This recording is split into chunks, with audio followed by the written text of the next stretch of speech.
நீ என்னவாக வேண்டும் என்று நினைக்கிறாயோ அதுவாகவே ஆகி விடுவாய். நான் சொல்ல, விவேகானந்தர் சொல்றார்.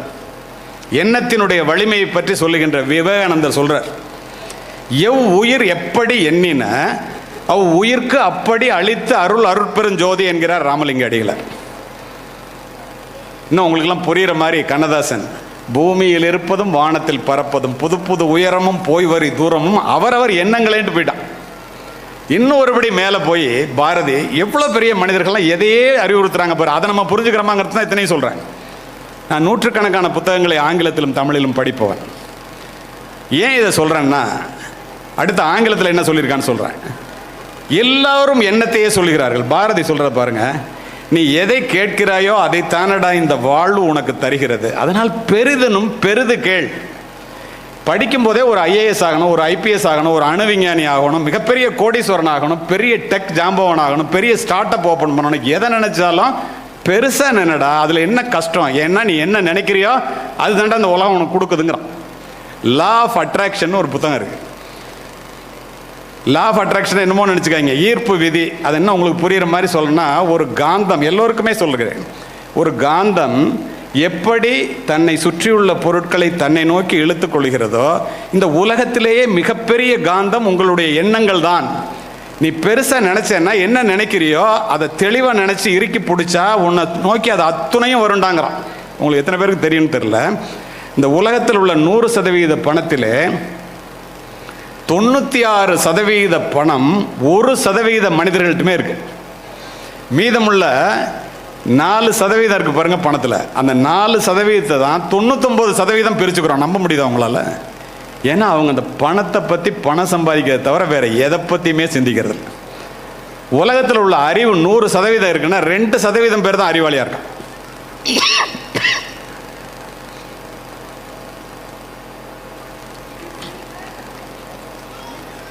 பாக்கி 98% பேர் அந்த அளவுக்கு இல்லை. இவெல்லாம் ஏன் இருக்கான்னா, இவன் புத்தக வாசிப்பதையும் தொடர்ந்து அறிவை பெருக்கிக் கொள்வதிலும் அறிவாளிகளோடு பழகுவதை தவிர வேற வேலையை செய்யறது. இப்போ இதுலேருந்து என்ன தெரியுது? நம்ம என்ன நினைக்கிறோமோ அதுவாக தான் ஆகிறோம். உலகத்தில் பிறந்த ஜீவராசிகளிலேயே உயர்ந்த ஜீவன் மனிதன். மனிதனுக்கு அந்த உயர்வை தருவதே அவனுடைய சிந்தனை தான். சொல்றது அரிஸ்டாட்டிலுங்க. ஒரு மனிதனை உயர்த்துவது அவனுடைய சிந்தனை தான். ரூசோ. மனிதர்கள் தங்களுடைய எண்ணங்களுக்கு ஏற்பவே உயர்ந்த நிலையிலும் தாழ்ந்த நிலையிலும் வாழ்கிறார்கள். இப்போ எல்லாரும் உட்கார்ந்துருக்கிறீங்க, நான் உட்பட இங்கே இருக்க எல்லாரும், அத்துணை பேரும் இன்றைக்கு இருக்கின்ற நிலைக்கு காரணம் அவர்களுடைய மனமே, அவர்களுடைய எண்ணமே. சொல்லுவது புத்தர். Whatever a mind of a man can conceive and believe he can achieve. Napoleon Hill achieve பண்ணிட்டு சொல்கிறான். When you really want something, the universe always conspire in your favor. அல்கமிஸ்ட்ங்கிற புத்தகத்தில் பவுலோ கோலோ சொல்கிறாங்க, ஒன்று உனக்கு வேண்டும் என்று உறுதியாக நினைத்து மனதிலே இருத்தி கொண்டால் அது கருத்தரித்து குழந்தை பிறப்பதை போல அது நடந்தே ஆகுங்கிறோம். இப்போ இந்த கல்லூரி ஆரம்பித்ததே நினச்சி பாருங்க. ஆரம்பத்தில் எவ்வளவு போராட்டத்திற்கு இடையில் இதை ஆரம்பிச்சிருப்பாங்க. எத்தனை பேர் இதெல்லாம் நடத்த முடியாதுன்னு சொல்லுவாங்க. எல்லாத்தையும் மீறி நடத்தி இன்னைக்கு இத்தனை 1000 பேர் வீட்டிலே ஒளியாக வளர்வதற்கு, கல்வி நிறைந்திருப்பதற்கு காரணம்னா தன்னுடைய சிந்தனையை தவிர வேற என்ன இருக்க முடியும்? யோசித்து பாருங்க. வந்தவுடன் நான் தினம் மேடையில் நிற்கிறவன், வந்திருக்கிற கூட்டத்தை எல்லாத்தையும் அப்பாவும் பிள்ளையுமா இறங்கி போய் கும்பிட்றத நான் இந்த ஸ்டேஜில் மட்டும்தான் பார்த்தேன். எப்படிப்பட்ட ஒழுக்கத்திற்கு சொந்த, நான் பார்த்ததை பாராட்ட வேண்டியது பாராட்டப்பட்டே ஆக வேண்டும். அப்போது இதை எப்படி நேசித்து, உங்களுக்கு எப்படி மனிதர்களை மதிக்க தெரிகின்ற பண்பெல்லாம் பெரிய பண்புங்க. அப்படிப்பட்ட இடத்துல இந்த பிள்ளைகள் வளரும்போது, ஒவ்வொரு பிள்ளையும் இங்கே வரும்போது ஹாப்பி ஈவினிங்னு சொல்லிட்டு தேங்க்யூ சொல்லிட்டு தான் போச்சு. நான் தினம் 2000 பேர் 100 பேர் பார்க்குறவன். எல்லா இடத்துலையும் இது பார்க்கறது இல்லையே. ஒழுக்கத்தை உருவாக்கி வளர்ப்பது தான் கல்வியினுடைய தலையாய குறிக்கோள். ஒழுக்கத்தை தராத கல்வியும் விளைச்சலை தராத வயலும் வீணானது. கல்வியின் பயன் அறிவு, அறிவின் பயன் பண்பாடு, பண்பாட்டின் பயன் ஒழுக்கம். தனி மனித முன்னேற்றமும் இந்த சமுதாயத்தினுடைய வளர்ச்சியும் தனி மனித ஒழுக்கத்தின் பல்பட்டதுங்க. நீங்க எல்லாருக்கும் சொல்கிறேன், பிள்ளைகளுக்கு குறிப்பாக, நீ சமுதாய வீதியிலே கைவீசி நடக்கும்போது நீ மட்டும் தனியாக நடப்பதாக ஒருபோதும் நினைத்து விடாதே. ஏன் தெரியுமா அப்படி சொல்கிறேன்? 5000 ஆண்டுகள் மரபார்ந்த இந்திய தேசத்தினுடைய பெருமையும் பல்லாயிரம் ஆண்டுகள் பழமை வாய்ந்த தமிழ் பண்பாடும் தமிழ் மண்ணினுடைய பெருமைகளும், உங்கள் மூதாதையர்களினுடைய தியாகமும், பெற்றோர்களினுடைய அறிவும், ஆசிரியர்களினுடைய அறிவுரையும், உங்களுடைய ஒழுக்கமும் உங்களுடனே கூட வருகின்றன என்பதை ஒருபோதும் மறந்து விடாதீர்கள். இந்த ஒழுக்கக்கேடு நடப்பதற்கு இப்ப காரணமாக இருப்பது எது? அருமை மாணவ செல்வங்களே, ஆப்பிள் போனை கண்டுபிடிச்ச ஸ்டீவ் ஜாப், பெற்றோர்களுக்கு நிறைய பேர் இருக்கிற இடத்துல இதை சொல்றேன் நான். Apple proved that a cell phone can change the world within 10 years. Every once in a while a revolutionary product comes along and changes everything. My magical product reshaped the culture, shaken up the industries, put computer in millions of packets and made it possible to know everything within a few tap on the screen. சுருக்கமாக நமக்கு வேண்டியதை மட்டும் எடுத்துக்குவோம். Apple ஃபோனை கண்டுபிடிச்ச Steve job 10 வருஷம் கழிச்சு சொன்னால், ஒரு கையகல செல்ஃபோன் வந்து எல்லாத்தையும் புரட்டி போட்டுருச்சு, நமக்கு வேண்டியதை மட்டும்னா ரீஷேப்டு த கல்ச்சர். அது என்ன ரீஷேப்டு த கல்ச்சர்? ஒரு கையகல செல்போன் வந்து ஒரு ஆணுக்கும் பெண்ணுக்கும் இடையில உள்ள இடைவெளியை ஒன்றுமே இல்லாமல் ஆக்கிவிட்டு, இரவு 9 மணிக்கு மேல் போர்வைக்குள்ளே எரிகின்ற செல்போன் வெளிச்சத்தினால் பல குடும்பங்கள் இருளிலே மூழ்கி கொண்டிருக்கின்றன என்பதை காவல்துறை அதிகாரியாக நான் அறிவேன். குறிப்பாக இளைஞர்கள். உதாரணமே சொல்கிறேனே, ரைட்டு 12 மணிலேருந்து 1:30 மணிக்குள்ளே தீவிரவாதிகள் வந்து தங்களுடைய கருத்துக்களை பரிமாறிக்கிறாங்கன்னு சென்னையில் டெப்டி கமிஷனராக இருக்கும்போது ஒரு பெரிய செய்தி வருது. அந்த டவரில் லட்சக்கணக்கான ஃபோன் போவோம். உட்காந்து டேபிள் ஒர்க் பண்ணி எலிமினேட் பண்ணி 2 ஃபோன் ஒரே நேரத்தில் ராத்திரி 12லேருந்து 1:30 மணி வரைக்கும் தினம் பேசிகிட்டு இருக்காங்க. பிடிச்சிட்டோண்டா தீவிரவாதியை நினச்சிட்டு கமாண்டோ பீசஸ் எல்லாம் அழைச்சிட்டு அந்த லொக்கேஷனுக்கு போனால் கேர்ள்ஸ் ஹாஸ்டலில் போய் நிற்கிது. உள்ளே போனால் போர்வை போத்திக்கிட்டு, அதனால தான் சொன்னேன் போர்வைக்குள்ளே எரிகின்ற செல்ஃபோன் வெளிச்சம்னு. ஒரு பொண்ணு என்னடா சத்தம் கேட்குதுன்னு போர்வை முடிச்சு இப்படி பார்த்துச்சுல, யூனிஃபார்மோடு இருந்தது பார்த்தோன்னா அப்படியே மயக்கம் போட்டு விழுந்துருச்சு. பக்கத்தில் எல்லா வார்டன்லேருந்து எல்லோரும் நிற்கிறாங்க. நான் சொன்னேன் இது போகலாம் அப்படின்னோடனே அந்த டீமில் விமன் டிஎஸ்பி ஒருத்தவங்க கமலான்னு இருந்தாங்க, இந்த பகுதியை சேர்ந்தவங்க தான். அவங்க சொன்னாங்க, பெண்கள் எப்பொழுதுமே புத்திசாலித்தனம்ல சார், அந்த பேசிகிட்டு இருக்கிற இன்னொரு ஃபோனை பார்த்துடலாமே சார். நாங்கள் அது பாய்ஸ் ஹாஸ்டலில் போய் நிற்குமா, ஏன் ராத்திரியில் உயிரெடுக்கிறீங்கன்னா? இல்லை சார் பார்த்துடலாம். நாங்கள் அங்கே போனால் அவன் தீவிரவாதி, 10 கொலைகள் பண்ணவன். ஆச்சரியமாக போச்சு. அவன் யாருன்னே தெரியாமல் அந்த பொண்ணு பேசிட்டு. 17 வயது நிரம்பிய 27 மாணவர்கள் பாய்ஸ் லாக்கர் ரூம்னு ஒன்று ஆரம்பிக்கிறாங்க. எத்தனை பெற்றோர்களுக்கு தெரியும்? படிச்சிருப்பீங்க. பெண்களினுடைய அசிங்கங்கள் அத்துணையும் அரங்கேறுகிறது. பெற்றோர்களும் ஆசிரியர்களும் சொல்ல தயங்குவதை உங்களுடைய நலன் கருதி இந்த கல்லூரி, இந்த பள்ளியினுடைய நலன் கருதி பதிவு செய்கின்றேன். பொள்ளாச்சி சம்பவத்தை போல ஒரு சம்பவம் நடக்க இருக்கின்றது. ஒரு குறிப்பிட்ட பெண்ணை அழைச்சிட்டு போய் தப்பு பண்ணணும்னு நினைச்சு பண்ணிட்டு பேசிட்டு இருக்கான். ஒரு இன்ஸ்டாகிராம் ஸ்கிரீன்ஷாட் லீக் ஆயிடு. டெல்லி காவல்துறை விழித்து கொண்டது. இரவோடு இரவாக 27 பேரையும் அள்ளி கொண்டு போய்விட்டார்கள் காவல் நிலையத்திற்கு. 90 நாட்களுக்கு முன்னாலங்க. காலையில் 54 பெற்றோர்கள் கண்ணீரும் கம்பளையுமாக போய் காவல் நிலைய கதவுகளை தட்டுகிறார்கள். என் பொண்ணு ஃபோட்டோ வந்துடக்கூடாது, என் பையன் பேர் வந்துடக்கூடாது, விசா கிடைக்காது, வேலை கிடைக்காது, கல்யாணம் ஆகாது. எப்போ? கண் கெட்ட பிறகு சூரிய நமஸ்காரம் 9 மாசமாக செஞ்சுட்டு இருக்காங்க.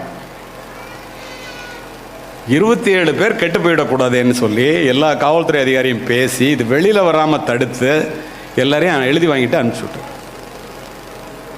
எத்தனை பேருக்கு இதெல்லாம் தெரியுது? வாட்ஸ்அப்பில் தான் பேசுகிறோம். எண்டு டு எண்டு என்கிரிப்ஷன், யாரும் கேட்க முடியாது, எதை வேணாலும் அனுப்பலாம். அனுப்பிச்சிட்டு அதுக்கப்புறம் டெலிட் ஃபார் ஆல் கொடுத்தா எல்லாமே போயிடுச்சுன்னு நினச்சிங்கன்னா உங்களை போல் முட்டாள் உலகத்திலே கிடையாதுன்னு அர்த்தம். ஆச்சரியமாக இருக்கும் கேட்குறதுக்கு. ஜெஃப் பெசோஸ் 13,000 கோடிக்கு அதிபதிங்க, அமேசானோட நிறுவனத்தினுடைய சிஇஓ. அவனுடைய வாட்ஸ்அப் உரையாடலை ஹேக் பண்ணிட்டான், திருடிட்டான். வாட்ஸ்அப்பில் பேசினதை எங்கே எண்டு டு எண்டு என்கிரிப்ஷன்லாம். நேரிலே பேசுவதற்கு சங்கோஜப்படுகின்ற எதையும் தயவு செய்து செல்போனிலே பகிர்ந்து கொள்ளாதீர்கள். 2 கண்கள் மட்டும்தான் பார்க்கின்றன என்று நினைத்து கொண்டு செல்போன் திரையிலோ கம்ப்யூட்டர் திரையிலோ நீங்கள் செய்கின்ற அத்துணையையும் என்னை போன்ற அதிகாரிகள், மற்ற காவல்துறை அதிகாரிகள், அரசாங்கம் ஒரு சீஃப் செக்ரட்டரி ஒரு பர்மிஷன் வாங்கிட்டு உங்கள் ஃபோனை எடுத்தால் அத்துணையும் பார்க்க முடியும். வண்டவாளெல்லாம் தண்டவாளத்தில் ஏறிடும். உங்களுக்கு ஒரு உதாரணத்தை சொல்கிறேனே, 2 மாதத்துக்கு முன்னாடி ஒரு பையன் யூஜி முடிச்சுட்டு பிஜி அப்ளை பண்ணுறான். நல்ல மார்க் வாங்கி சிக்காகோ யூனிவர்சிட்டியில் அவனுக்கு கிடச்சிருச்சு. அவனுக்கு விசா வேணும். இவனை விட மார்க் குறைச்சலாக உள்ளவனுக்கு விசா கிடச்சிருச்சு, இவனுக்கு கிடைக்கல. அவங்க அப்பா காலேஜ் ப்ரொஃபஸர். காலங்காத்தால் என்கிட்ட பேசுகிறாரு. நான் சொன்னேன், அமெரிக்கன் கன்சுலேட்லலாம் விசா கொடுங்கன்னு சொல்ல முடியாதுங்க, அது இப்போ ட்ரம்ப் படுத்துகிற பாடல அதெல்லாம் சொல்ல முடியாது. ரொம்ப படுத்தினார், ரொம்ப கேட்டார். நான் சொன்னேன், என்ன காரணம்னு வேணால் தெரிஞ்சு சொல்கிறேங்க அப்படின்னு சொல்லிவிட்டு, ஒரு பெரிய ஐபிஎஸ் ஆஃபீஸர், நான் திருச்சி எஸ்பியாக இருக்கும்போது அவர் தஞ்சாவூர் எஸ்பி, அவர் பாஸ்போர்ட் ஆஃபீஸில் சீஃபு, பேங்காக்கில் இருக்கார். அவர்கிட்ட பேசி, எனக்கு இந்த மாதிரி ஒரு ஹெல்ப் வேணும்னா, என்ன மூர்த்தி என்ன விஷயம் இவ்வளோ தூரம் கேட்குறீங்கன்னாரு. இல்லை சார், இந்த மாதிரி ஒரு ப்ரொஃபஸர் ஃபுல்லாக வந்து படிச்சுட்டு போனால், பிஜி படிக்க போனால் அந்த விசா கூட தர மாட்டிங்களா அப்படின்னு கேட்டேன். அப்படிலாம் இருக்காதே என்னார். இல்லை சார், ரிஜெக்டட் ட்வைஸ் அப்படின்னா, நான் பார்த்துட்டு சொல்கிறேன் 3 மணிக்கு கூப்பிடுங்கன்னார். 2 மணிக்கு அவரே கூப்பிட்டார். அவனுக்கு விசா கிடைக்காதுன்னார். ஏன் சார்னா, ஆர்டிஃபிஷியல் இன்டெலிஜென்ஸ் ட்ராக்கிங் சிஸ்டம்னு ஒன்று வந்துருச்சு. ஃபோன் நம்பரை போடுறான். நீங்கள் போய் விசாவுக்கு நிற்கும் போது கவுண்டரில் உங்கள் ஃபோன் நம்பரை போட்டால், இவன் ஒரு நாளைக்கு எவ்வளோ நேரம் செல்ஃபோன் பார்க்குறான், என்னென்னலாம் பார்த்துருக்கான், நம்ம வண்டவாளம்லாம் தண்டவாளத்தில் ஏறிடுது. இவன் அத்துணையும் அப்சீனாவே பார்த்துருக்கான். இவன் போய் அமெரிக்காவை எடுத்துருவான் அப்படின்னு சொல்லிட்டு எழுதி ரிஜெக்ட் பண்ணிட்டான். இது எத்தனை பேருக்கு தெரியும்? எதுக்கு இதெல்லாம் சொல்கிறேன்? அதிவேக இன்டர்நெட் இணைப்புகள் மூலம் ஒரு சொடுக்கிலே திரையிலே வந்து விழுகின்ற ஆபாச படங்கள் என்ற வெள்ளம் அமைதியான பிஞ்சு குழந்தைகளினுடைய பண்பு நலன்களை அடித்து செல்கிறது. கவர்ச்சியை கடைவிரித்து காசு பண்ணுகிறார்கள். விரும்பியோ விரும்பாமலோ, தேடியோ தேடாமலோ அத்துணையும் வந்து விழுகின்றன. மெச்சூரிட்டி வர்றதுக்குள்ள நாலேஜ் வந்துடுது அந்த பசங்களுக்கு. நமக்கு 30 வயசில் தெரியறது அவனுக்கு 15 வயசில் தெரியும். என்ன செய்யறதுன்னு தெரியாமல் தடுமாறுறாங்க. இது அவங்களோட தவறு இல்லை. பெற்றோர்கள், ஆசிரியர்கள், வளர்ப்பினுடைய குறைபாடுகள், போதிப்பினுடைய போதாமை, அபரிமிதமான இளையதன வளர்ச்சி, இவைதான் காரணம். இனிமேல் அது இல்லாமல் வாழ முடியாது என்பதை காவல்துறை அதிகாரியாக நான் அறிவேன். ஆனால் என்ன செய்யணும்? My dear students, you can be active in social media, not personally but professionally. Social மீடியாவில் ஆக்டிவ் எவ்வளவு கற்றுக்கிறது இருக்குது தெரியுமா? ஒரு பையன், எட்வர்டுன்னு ஒரு பையன், 2 நாளைக்கு முன்னாடிங்க ஐஐடியில் படிச்சுட்டு 2.5 கோடி ரூபா சம்பளத்துக்கு அவனை தேர்வு பண்ணுறான். 2.5 கோடி ஒரு வருஷத்துக்கு. ஒரு மாதத்துக்கு எத்தனைன்னு கணக்கு பண்ணி பார்த்துங்க. 2.5 கோடி எத்தனை வயசில்? 23 வயசில். 4 வருஷமும் அவ்வளோ பாடுபட்டு அந்த கம்ப்யூட்டர்லேயே உட்காந்து எவன்லாம் ஹேக் பண்ணுறானோ அதை ஹேக் பண்ணாமல் தடுக்கிறதுக்கு என்னன்னு கண்டுபிடிச்சிட்டான். நினச்சி பாரு, எப்படிப்பட்ட திங்கிங் இந்த இளையர்களுக்கு, இளைய தலைமுறைக்கு இருக்குது. அப்போது பிரயோஜனமாக அதில் செய்கிறதுக்கும் வாய்ப்பு இருக்குது, உருப்படாமல் போகிறதுக்கும் அதில் வாய்ப்பு இருக்குது. இதை யார் சொல்லித்தரது? பெற்றோர்களும் ஆசிரியர்களும் இல்லாமல் யார் சொல்லித்தருவா சொல்லு? அது மட்டுமா? இது ஏன் இந்த பிள்ளைங்க மாட்டிக்கிறாங்க அல்லது பெரியவங்களே மாட்டிக்கிறீங்கன்னு சொல்லிடுறேன். அடுத்து பெற்றோர்களுக்கும் ஆசிரியர்களுக்கும் 5 நிமிஷம் பேசிட்டு முடிச்சிருவேன். ஃப்ளைட்டை பிடிக்கணும், வேறு ஒன்றும் இல்லை. அருமை மாணவர்களே, இந்த பிள்ளைங்க மாற்றுறதுக்கு காரணம் இந்த செல்ஃபோன் எப்படி வடிவமைக்கப்படுகிறது என்பதை கேட்டால் வியந்து போவீங்க. நம்ம என்ன பண்ணுறதுன்னு கேட்டிங்கன்னா அதை விட வியந்து போவீங்க. அமெரிக்காவில் ஸ்டாட்டிஸ்டிக்கல் அண்ட் டயக்னோஸ்டிக்ஸ் மேனுவல்னு ஒன்று வருது. மனநல மருத்துவர்கள் எழுதுகிறாங்க. அவன் சொல்கிறான், இந்தியாவில் 40% பேர் செல்ஃபோனை வேண்டான்னு விடணும்னு நினச்சாலும் விட முடியாத அளவுக்கு அடிக்ட் ஆகிட்டான். அவனுக்கு மனநல மருத்துவம் தேவை, குறிப்பாக இளைஞர்களுங்கிறான். ராத்திரி போகும்போது செல்ஃபோனோடையே போவான். காலையில் எந்திரிச்சோன்னே செல்ஃபோனை தேடுவான். இல்லைன்னா ஓசோனில் விழுகிற ஓட்டம் இங்கே விழுந்துரும், அல்லது உக்ரைனில் விழுகிற குண்டு இங்கே விழுந்துரும். ஒன்றும் கிடையாது, எதுவும் நடக்காது. அமெரிக்காவில் 25 பேர் யங் மில்லினஸ் அண்ட் பில்லினஸ், அவங்களுக்காக ஃபெட்னான்னு ஒன்று நடக்கும், தமிழ்ச்சங்க மாநாடு. அதில் பேசுகிறதுக்கு நானும் விஐடி வேந்தர் விஸ்வநாதனும் போயிருந்தான். அவன் சொல்கிறாங்க, சோஷியல் மீடியாலேருந்து வெளியில் வந்துட்டேன், எல்லா குரூப்லேருந்து வெளியில் வந்துட்டேன், எனக்கு என்ன தேவையோ அதை மட்டும் செய்கிறேன், எனக்கு என்ன பண்ணணுமோ அதை மட்டும் பார்க்குறேன், ஒரு நாளைக்கு 1/2 மணி நேரம் டைம் ஃபிக்ஸ் பண்ணிட்டேன், அதை தவிர நான் எப்போ பார்க்கறது இல்லைன்னு முடிவு பண்ணணும், அன்னையிலேருந்து என்னுடைய கிரெடிட் உயர்ந்து போச்சுறாங்க. எல்லாருக்கும் இங்கே அங்கே என்னாதபடி எங்கும் நடந்திருப்பேன். நீங்களே பாருங்களேன். இதை ஒன்று சொல்லுவேன் நான், ஸ்டாப், திங்க் அண்ட் டச். பெரியவர்களுக்கும் சொல்லி சேர்த்து சொல்கிறேன், ஸ்டாப், திங்க் அண்ட் டச். ஃபோனை எடுக்கணுன்னா டபக்குன்னு ஃபோனை எடுக்காதீங்க, ஸ்டாப் பண்ணுங்கள், திங்க் பண்ணுங்கள். எல்லாருக்கும், நான் சைபர் சொசைட்டி ஆஃப் இந்தியாவில் வேலை பார்த்தவன் பேசணும், அதனால சொல்கிறேன். அதை எடுக்கிறதுக்கு இப்போ அம்மாட்ட பேசணும்னு புள்ள நினைக்கிறீங்கன்னு வச்சுங்க, ஒய்ஃப் வந்து கணவன்கிட்ட பேசணும்னு நினைக்கிறீங்கன்னு வச்சுங்க, அல்ல கணவன் மனைவிட்ட பேசணும்னு நினைக்கிறீங்க. ஃபோனை எடுக்காமல் எதுக்காக இப்போ நம்ம ஃபோன் எடுக்கணும்? ஒய்ஃப்கிட்ட பேசணும், எடுங்க. ஒய்ஃப்கிட்ட பேசிட்டு ஃபோனை வைங்க. Stop, think and then touch. Stop, think and then touch. இது இல்லாமல் சும்மா ஃபோன் எடுத்தீங்கன்னா நோட்டிஃபிகேஷனை பார்ப்பீங்க, வாட்ஸ்அப் குரூப்புக்கு போவீங்க, ஓடிடி போயிடுவீங்க, யூடியூப், ஃபேஸ்புக், இன்ஸ்டாகிராம். 3 மணி நேரம் ஆயிருக்கும் பொண்டாட்டிகிட்ட பேசுகிறத தவிர பாக்கி எல்லாம் நடந்திருக்கும். இதை மறந்துருப்பீங்க. எல்லாருக்கும் இருக்கும் இந்த அனுபவம். இது உங்களுடைய தவறு இல்லைன்னா உங்களால் நம்ப முடியுதா? இந்த செல்போன்கள் அப்படித்தான் வடிவமைக்கப்படுகின்றன. கோடி கோடியாக கொட்டி உங்களுடைய நேரத்தையும் உங்களுடைய கவனத்தையும் தங்களிடமே வைத்துக்கொள்வது எப்படி என்பதற்காக மிகப்பெரிய புத்திசாலிகளால் இந்த அப்ளிகேஷன்ஸ், ஆப், தமிழ் என்ன செயலி வடிவமைக்கப்படுகிறது. உங்களோட நேரம் தான் அவனுக்கு காசே. மார்க் ஜூக்கம்பெர்க் என்கிற ஃபேஸ்புக்கோட நிறுவனரை அமெரிக்க செனட்டில் கூப்பிட்டு நாடே கெட்டு போயிரும் போல் இருக்கடா உன்னால், ஒரு பைசா அந்த அப்ளிகேஷன் ஃபேஸ்புக்குக்காக வாங்காமல் எப்படா $1 trillion சம்பாதிக்கிறேன்னு கேட்குறான். அவன் சிரிச்சுக்கிட்டே சொல்கிறான், சமூக ஊடகங்களினுடைய வருமானமே நீங்கள் தவிர்க்கவே முடியாதபடி ஒளிர்கின்ற விளம்பரங்கள் தான். ஒரு செய்தியை பார்க்கணும்னு போனால் ஃபஸ்ட்டு விளம்பரம், நடுப்புற விளம்பரம், கடைசியில் விளம்பரம். இதை பார்க்காம நீங்கள் பார்க்கவே முடியாது. அந்த செய்தி ஒழுங்கான செய்தி அண்ணா 100% பொய் அல்லது மிகைப்படுத்தப்பட்டது. என்ன எப்படி பாருங்க, எங்கே போய் கொண்டிருக்கின்றோம்? பெரியவர்களே எப்படின்னா சின்னவங்க எப்படி? இது ஒன்று. இதில் யாரெல்லாம் if you to not separate your self from distractions, the distractions will separate you from your goals. நீ இந்த செல்ஃபோன்லேருந்து தடுமாற்றத்திலிருந்து விலகி நிற்கலைன்னா, இந்த தடுமாற்றம், இந்த செல்ஃபோனில் டிஸ்ட்ராக்ஷன் இருக்கு இல்லையா, இது உன்னுடைய மிகப்பெரிய லட்சியத்தையே கெடுத்து விடும். பல பேர், இப்போ நான் சொன்னேனே ஐஐடியில் வந்து 85 பேர் செலக்ட் ஆகிருக்கான். அவன் எதுலேருந்து தப்பிச்சான்? செல்ஃபோன்லேருந்து தப்பிச்சான். அதுக்கப்புறம் அவன் எங்கே வேலைக்கு போகிறான்? இந்த செல்ஃபோனை உருவாக்குறதுக்கு வேலைக்கு போகிறான். அவன்லாம் யார்? மிகப்பெரிய புத்திசாலி. ஒரு படத்தை நீங்கள் போட்டிங்கன்னாங்க, இந்த மனம் நம்ம அமைதி இழந்துடும். எத்தனை பேர் பார்ப்பான்? குறிப்பாக இளைஞர்களுக்கு லைக் வருமா வராதா? உணர்ச்சி பூர்வமான கிளர்ச்சி நிலைக்கு போடுங்க. ஒரு செய்தியையோ ஒரு படத்தையோ நீங்கள் ஃபேஸ்புக்கில் போடுறீங்கன்னு வச்சுக்கோங்க. ஏன்? மனிதர்கள் மற்றவர்கள் தன்னை பற்றி என்ன நினைக்கிறார்கள் என்பதை தெரிந்து கொள்வதற்கு மனித மனம் ஆவலாக உள்ளது. மற்றவர்களுடைய புகழ்ச்சிக்கும் பாராட்டுதலுக்கும் இந்த மனித மனம் இயங்கிக் கொண்டே இருக்கிறது என்பதை, இந்த உளவியலை நம்மை விட அவர்கள் தெரிந்து வைத்திருக்கிறார்கள். அதனால் அவன் போடுறான். யாருக்கு அனுப்பணும், எவ்வளோ நேரம் காட்சிப்படுத்தணும், எத்தனை லைக்ஸ் வந்திருக்குன்னு போடணும். இதெல்லாம் பார்க்க பார்க்க நீங்கள்லாம் நினச்சிக்கிங்க, within 5 minutes you received 15 likesமா. 15 பேர் லைக் பண்ணியிருக்காண்டிங்க ஒரு பொண்ணு. அதில் உண்மை என்ன தெரியுங்களா? உளவியல் 15 பேரில் 14 பேர் அவன் ஏதாவது போட்டால் கழுத இவங்கெல்லாம் லைக் போடணுமேங்கிறதுக்காக போடுறானா, உண்மையிலே போடுறது இல்லையா? இந்த உளவியல் கூட நமக்கு தெரியறதில்ல. தேவையற்ற செய்திகளினுடைய தாக்கத்தால் நம்முடைய மனம் அமைதியை இழந்து விடுகிறது. இந்த செய்தியெல்லாம் பார்த்து என்ன பண்ண போறீங்க? ஒவ்வொரே சேனலில் ஒரே செய்தியை மாற்றி மாற்றி போடுவான், பார்த்துக்கிட்டே உட்காந்து. அவனுக்கு காசு, நமக்கு நேரம். ஓடிக்கொண்டிருப்பது கடிகார முள்ளல்ல, நம்முடைய வாழ்க்கை.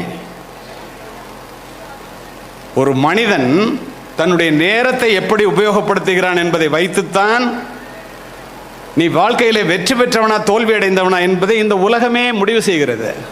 ஓ நேரத்தை அவன் காசாக்குறான். இதை புரிந்து கொள்ள வேண்டியது நீங்கள் தான், பெற்றோர்கள். குடும்பம் தான் பிள்ளைகளுடைய முதல் வகுப்பறை. பெற்றோர்கள் தான் பிள்ளைகளுடைய முதல் ஆசிரியர்கள். Parents R the first teachers, teachers are the second parents. பெற்றோர்கள் மரத்தின் வேர்களை போன்றவர்கள், பிள்ளைகள் அதிலே பூத்து குலுங்குகின்ற பூக்களை போன்றவர்கள். வேர்களின் பலத்தை பொறுத்தே பூக்களின் வசீகரம் அமையும். வேர்கள் பட்டு போனால் பூக்கள் கொட்டி போகும். யோசித்து பாருங்க.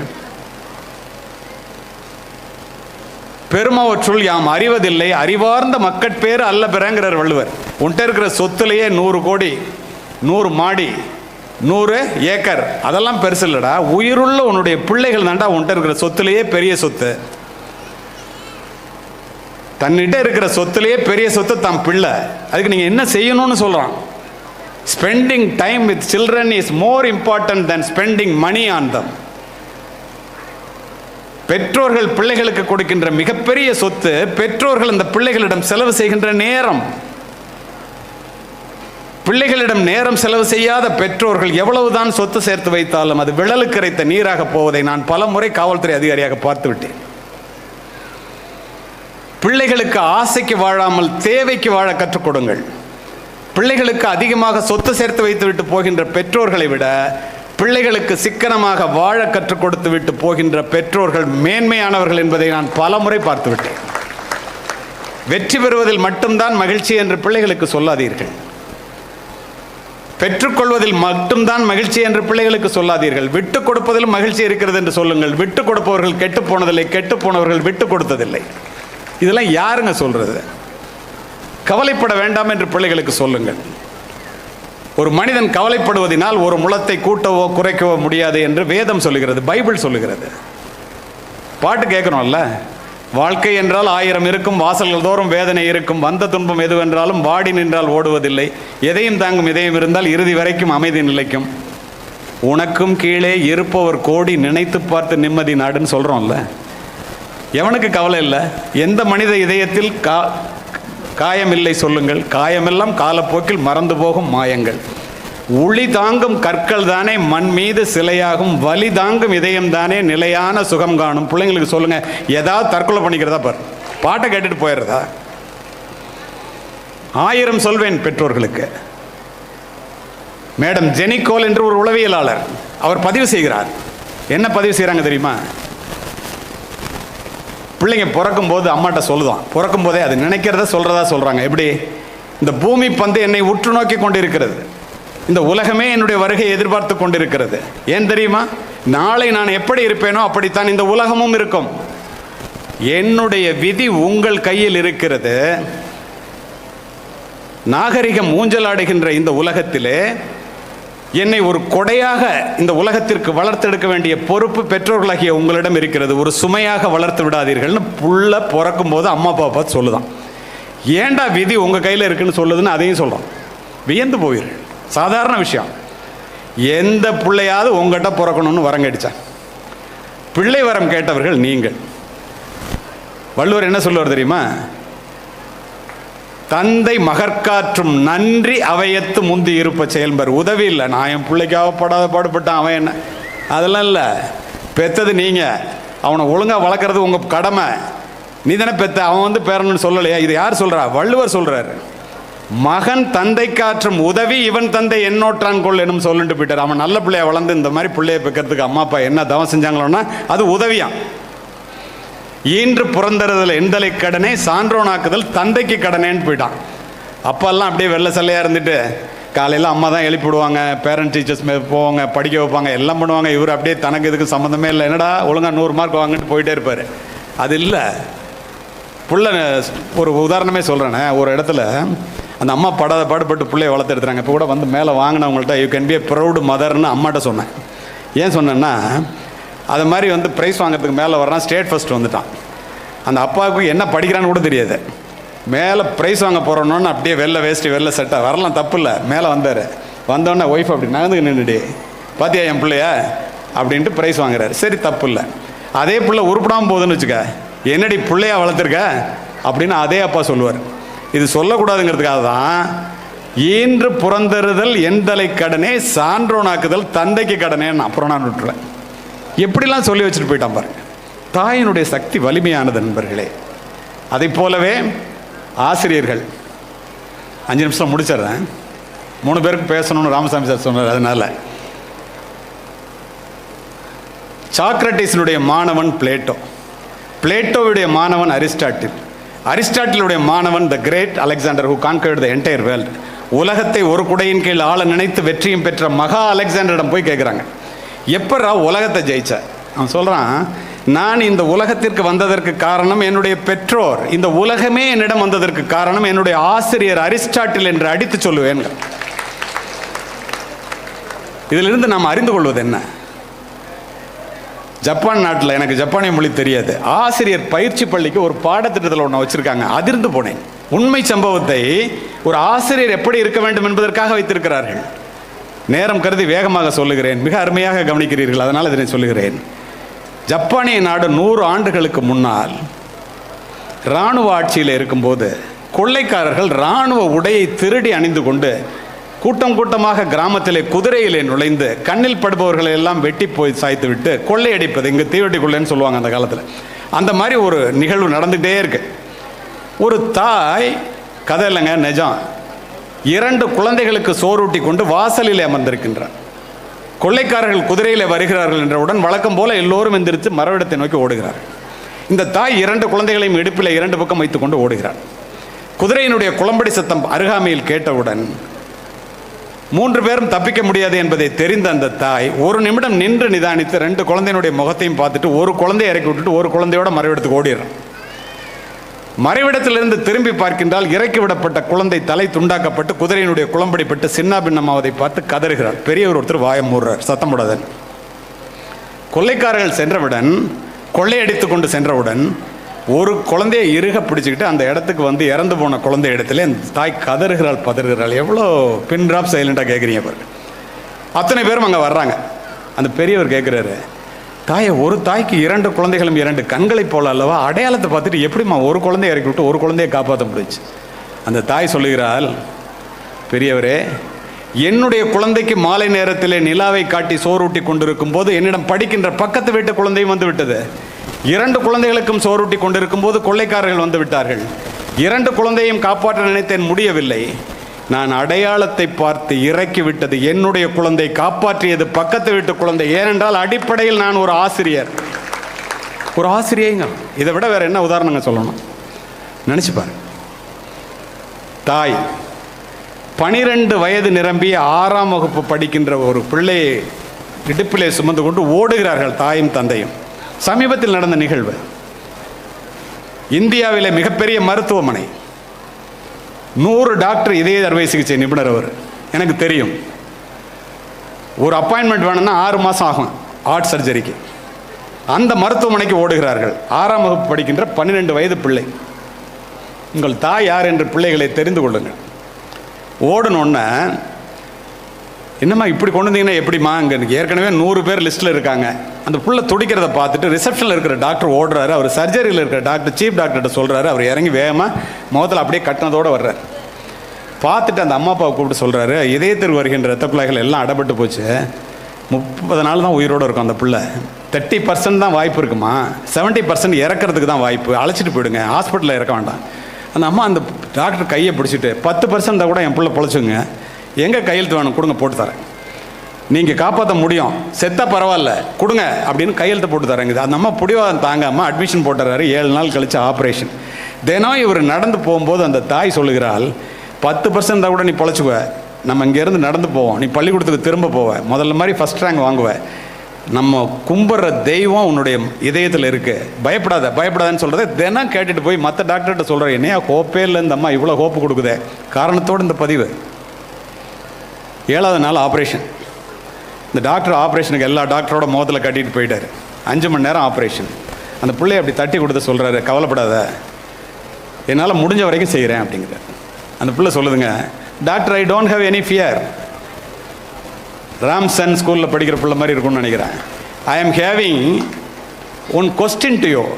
என்ன கொஸ்டின் அப்படின்னு, நீங்கள் இதயத்தை அறுத்து தான் ஓப்பன் பண்ணி தான் செய்வீங்களான்னு கேட்குது. பயப்படுது போல் இருக்குன்னு நினச்சிட்டு அனஸ்தீசியா கொடுப்போமா, உனக்கு வலிக்காதுங்கிறார். அதெல்லாம் இல்லை, நான் கேட்குற கேள்விக்கு பதில் சொல்லியாங்குது. ஆமாங்கிறார், நான் கடவுளை பார்த்ததில்லை, எங்கள் அம்மா நான் கும்பிட்ற தெய்வம் வந்து இதயத்தில் இருக்குன்னு சொன்னாங்க, நீங்கள் அறுப்பீங்கள்ல அப்போ பார்ப்பீங்கள்ல, கடவுளை எப்படி இருக்காருன்னு நான் நிச்சயமாக பொழைச்சிக்குவேன், வெளியில் வந்து கேட்பேன், நீங்கள் சொல்லணும், அறுக்கும்போது கடவுளுக்கு காயம்பட்டுறாமல் அருங்க. எப்படி ஒரு நம்பிக்கை இருந்தால் அப்படியே ஸ்தம்பிச்சு போயிடுறாரு டாக்டர். என்னடா இந்த பிள்ளைக்கு வாய்ப்பே இல்லை இப்படி சொல்லுதுன்ட்டு ஆப்ரேஷன் ஸ்டார்ட் பண்ணிடுறாங்க. இங்கங்க சென்னையில் ஆப்ரேஷன் ஸ்டார்ட் பண்ணிடுறாங்க. 50வது நிமிடத்திலே டாக்டர் நினைச்ச மாதிரி இதயத்திற்கு வருகின்ற இரத்த குழாய்கள் அத்துணையும் அடைபட்டு போய் இதய துடிப்பு நின்று விடுகிறது. என்னென்னவோ மிஷினை வச்சு பண்ணி பார்க்குறாங்க, திரும்ப துடிக்கலை. டாக்டர் அப்படியே மற்ற டாக்டர்லாம் பார்க்குறாரு. கண்ணாடியை கழட்டி கண்ணை தொடச்சிக்கிறார். அப்படி பார்த்தாக்க க்ளோஸ் பண்ணிடலாமா அப்படின்னு பார்க்குறாரு. அப்போ நினைக்கிறார் அவர், இந்த அம்மா இவ்வளவு நம்பினுச்சே, இந்த குழந்தை அம்மா சொன்னது இவ்வளவு நம்பினுச்சே, நம்முடைய மருத்துவம் பொய்த்து போய்விட்டது, அனுபவம் பொறுத்து போய்விட்டது, எல்லாமே பொய்த்து போயிடுச்சு, இந்த நம்பிக்கைக்காகவாது இந்த புள்ள பொழைச்சிருக்க வேண்டாமா, எப்படி அந்த அம்மாவை நான் பார்ப்பேன் அப்படின்னு நினச்சிக்கிட்டு ஒரு ஸ்டெப் எடுத்து வைக்கிறார். பக்கத்தில் இருக்கிற லேடி டாக்டர் கையை அப்படி ஒரு தட்டு தட்டி, doctor, blood is coming to the heart is functioning. அவசரமாக எல்லா மிஷினையும் திரும்ப ஆன் பண்ணி 5 மணி நேரம் ஆப்ரேஷன், குழந்தை பிழைச்சிக்குது. 1 வாரம் கழித்து சுவிட்சஸ் எல்லாம் பிரிச்சுட்டு பார்க்க போகிறாங்க. மற்ற டாக்டரை கூப்பிட்டு கேட்குறாரு, யோ கடவுளை பார்த்தீங்களான்னு கேட்குவேன் அந்த பொண்ணு. நான் என்ன சொல்கிறது அப்படின்னு கேட்குறேன். ஆளுக்கு ஒன்று சொல்கிறேன். இவர் ஒரு முடிவோடு போகிறார். பெற்றோர்களே, போன உடனே அந்த குழந்தை ஓடியாந்து அவர் காலை கட்டிக்கிட்டு, நான் பொழைச்சிக்கோன்னு சொன்னேன், பொழைச்சிக்கிட்டேன் பார்த்தீங்களா, உள்ளே நடந்ததுக்கு தெரியாதுல்ல, கடவுளை பார்த்தீங்களான்னு கேட்கு. கடவுளை பார்த்தேன் அப்படிங்கிறார். எல்லா டாக்டரும் ஆச்சரியமாக பார்க்குறான். கடவுள் எப்படி இருந்தார் அப்படின்னு. இப்படித்தான் இருந்தார் என்று கையை பின்னால் காண்பித்து விட்டு டாக்டர் நகர்ந்து கொண்டார். அவர் கை காண்பித்த இடத்திலே அந்த ஏழை தாய் நின்று கொண்டிருந்தாள். அந்த பிள்ளை ஓடி போய் அம்மாவை கட்டி பிடிச்சிட்டு, நீ தான் கடவுள் அம்மாங்குது, இதுதான் உன்னுடைய தாய். தாயிலிருந்து தான் தலைமுறை தொடங்குகிறது. ஒவ்வொரு தாயும் ஒரு வரலாறு. தலைமுறை மாற்றத்தை உருவாக்கக்கூடிய தகுதி படைத்தவள் இந்த உலகத்தில் தாய் மட்டுமே.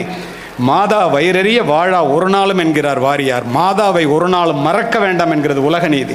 அன்னையும் பிதாவும் முன்னறி தெய்வம் என்கிறது கொன்றைவேந்தன். யார் இல்லை என்றால் இந்த உலகத்தில் நீ பிரவேசித்திருக்கவே முடியாதோ, யாரை இழந்து விட்டால் நீ திரும்ப பெற முடியாதோ, அவளுடைய பெயர் தானடா தாய். சொல்லுபவர் விவேகானந்தர்.